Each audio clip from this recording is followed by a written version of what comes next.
Good afternoon.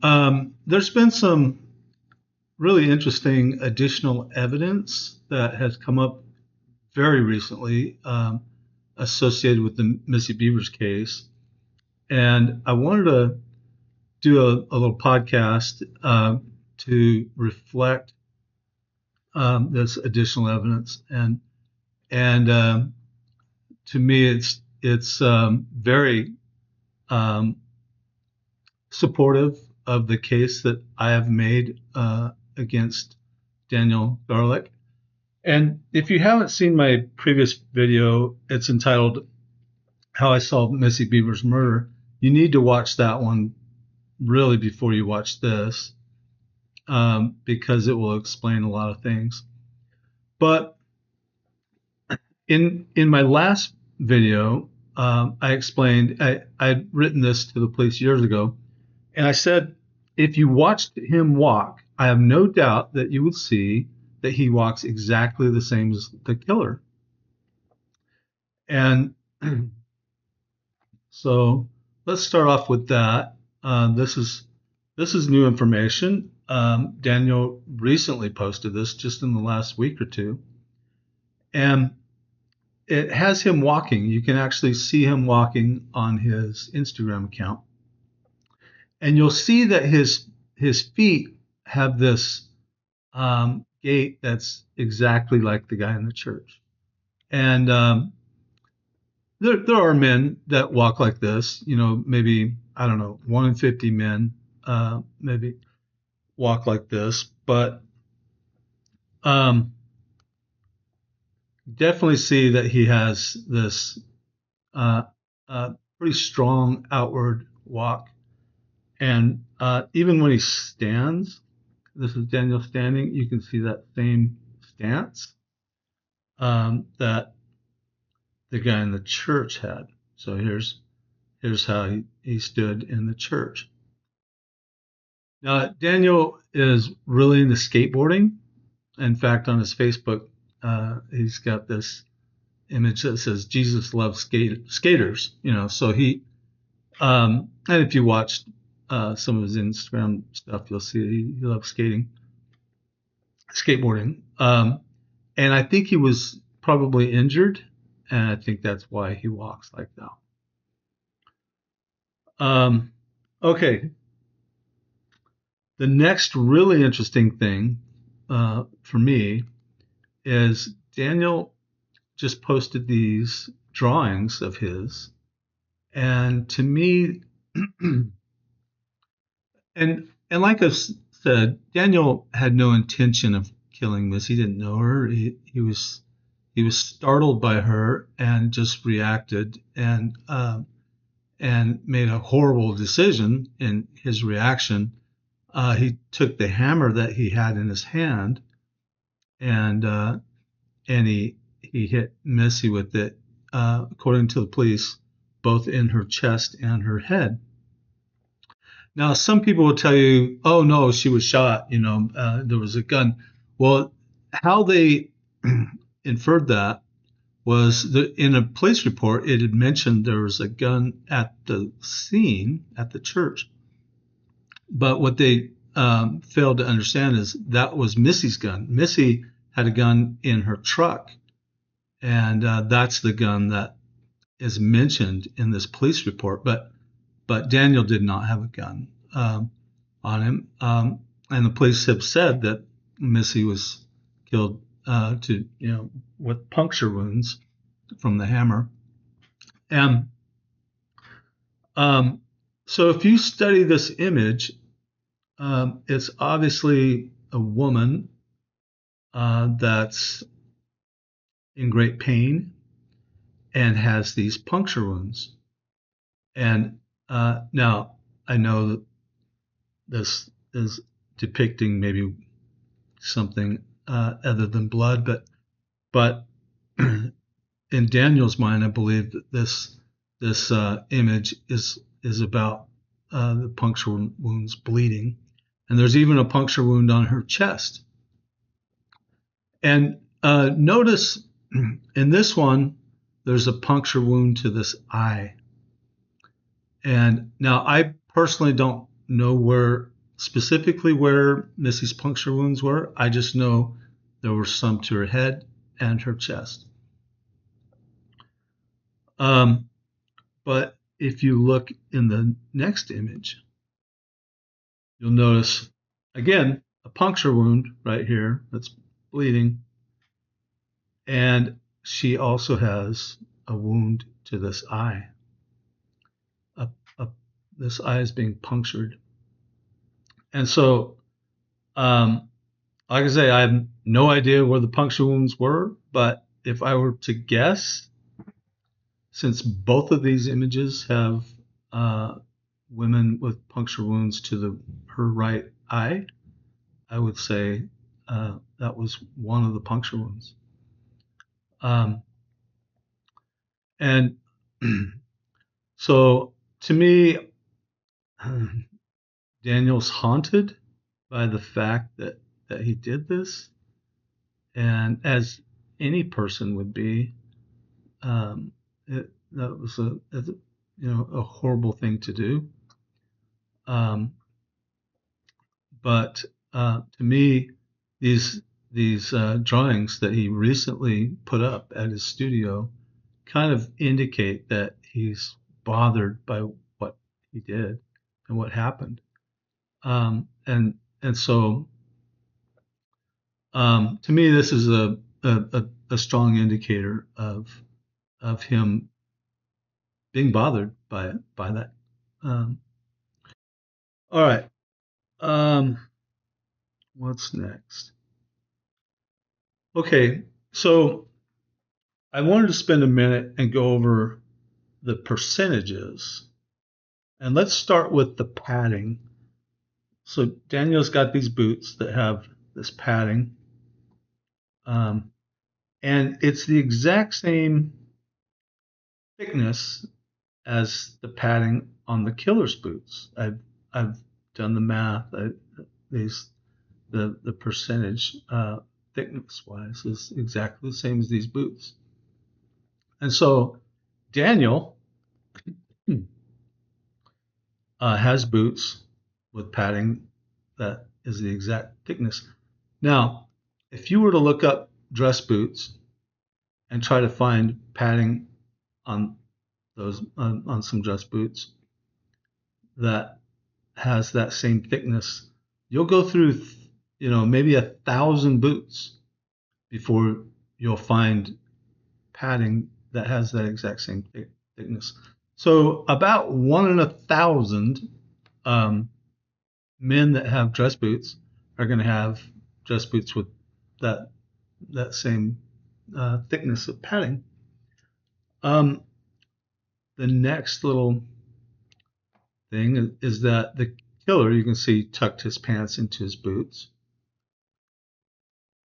and so does Daniel. Now, I personally don't know anyone who tucks their pants into their boots, but let's just, for argument's sake, say also 1 in 1,000 men do this. So we're already up at 1 in 1,000 times 1 in 1,000. We're already up to 1 in 1,000,000 men will have dress boots with this thickness of padding and also tuck their pants into their boots. Now let's throw in the gait. Let's go back to his gait. Probably one in, and I'm being pretty lenient, maybe 1 in 50 men have this kind of gait. So now we're at 1 in 50 million men have this gait, have those boots, and tuck their pants into the boots.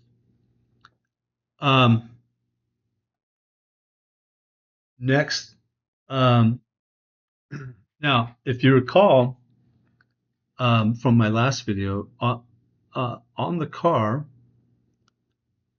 let's see. Now, it wasn't this image. There's another image that where you could clearly see it say born. Like I said, it was a different image. You can't see it on this one. it says born, and then 05/05/83. So, and it also has his last name Darilek on the car.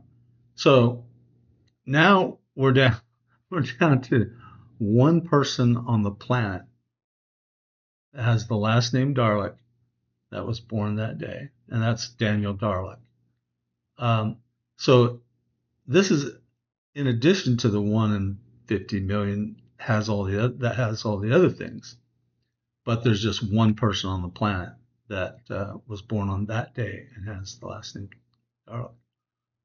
And again, um, if you want to see the writing on this card where it says birthday across here, I challenge you to do this, but you need to it needs to be dark, preferably when it's dark outside, and make your room completely dark, and preferably, hopefully, you have a magnifying glass and spend some time with it. I challenge you because it's there. You'll see the word birthday, um, and and it will hopefully convince you that there was writing on the car. And so spend a minute doing that. Now, in addition to what I've said, Daniel was the right height.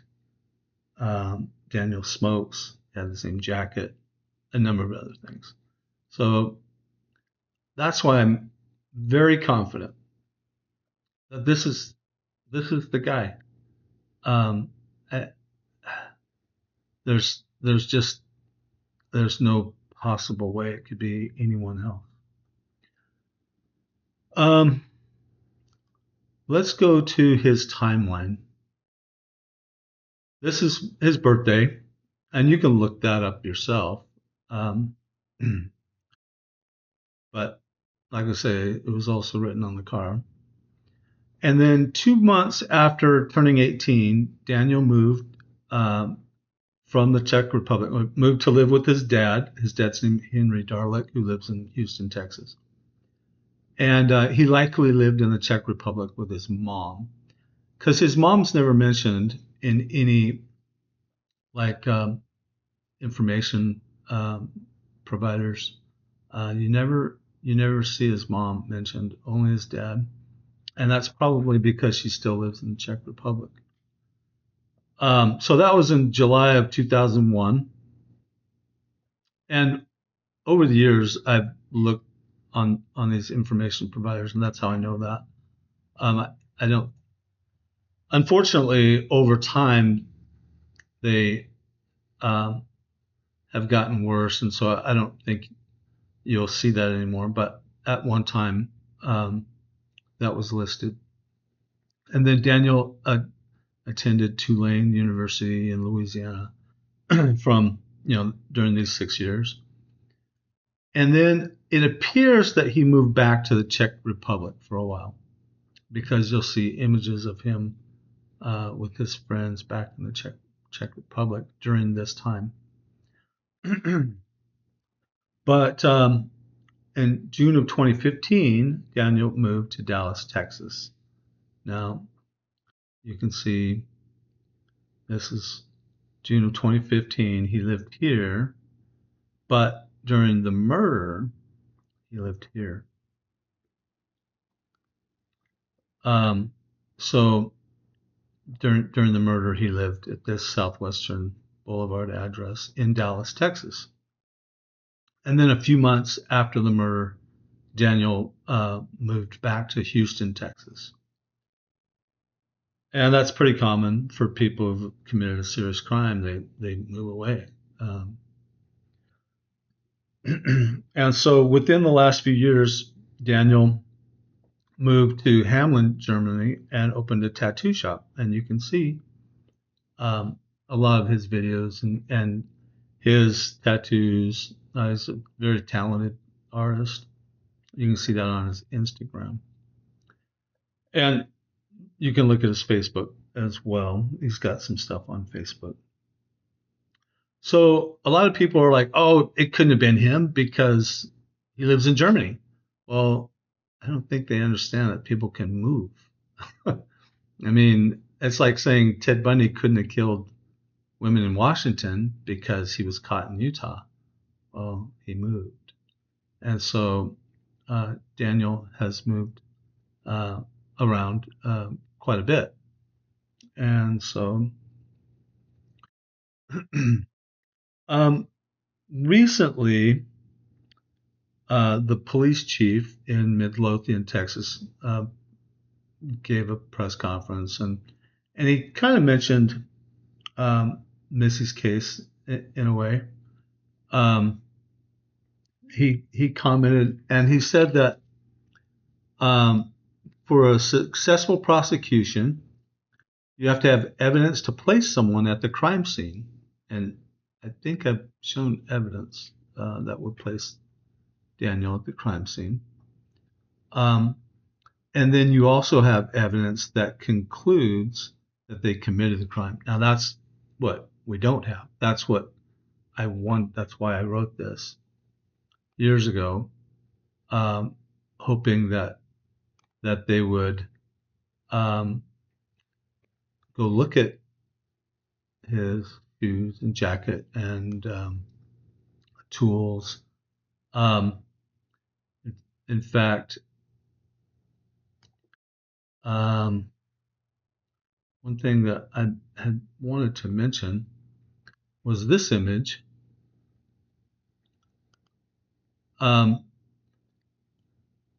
the guy in the church had a flashlight, and you can see it other times. He's got a handheld flashlight, and this is actually a flashlight case, a styrofoam case that he was, for whatever reason, when he got out his flashlight, he just left this case in his hand and didn't put this back. And so this is some work that I'd done many years ago, figuring that out, what this was. But if you look at it carefully, you'll see the outline of a flashlight, like right here. And that's how I figured out what that was. All right. So to me, um, the way he walks is exactly as I predicted. I knew he walked like that, and I asked the police to watch him, um, but they just got. I don't know. I don't know what to tell you. I think they got lazy and they just didn't follow up on my tip, even though I spent countless hours studying these frames from the video and the case, and they just threw it in a pile and never did anything. And so the fact that he definitely walks like the guy in the church, the fact that he's definitely making drawings of this woman that has puncture wounds to her face and chest. It's just additional evidence that he really was the guy that killed Missy. Now, at this point, I don't think um, I don't think it's possible to convict him of the crime because he's gotten rid of his shoes by now. It's nearly 10 years ago, and his jacket, and so all the potential evidence is gone. So um, the I'm convinced that this is the guy, but at this point, I don't think it's possible to get a conviction. And again, like I say, I have compassion for Daniel. It'd be different if this was planned. It wasn't. He panicked in under the being startled and made a horrible decision. All right. Thank you for your time.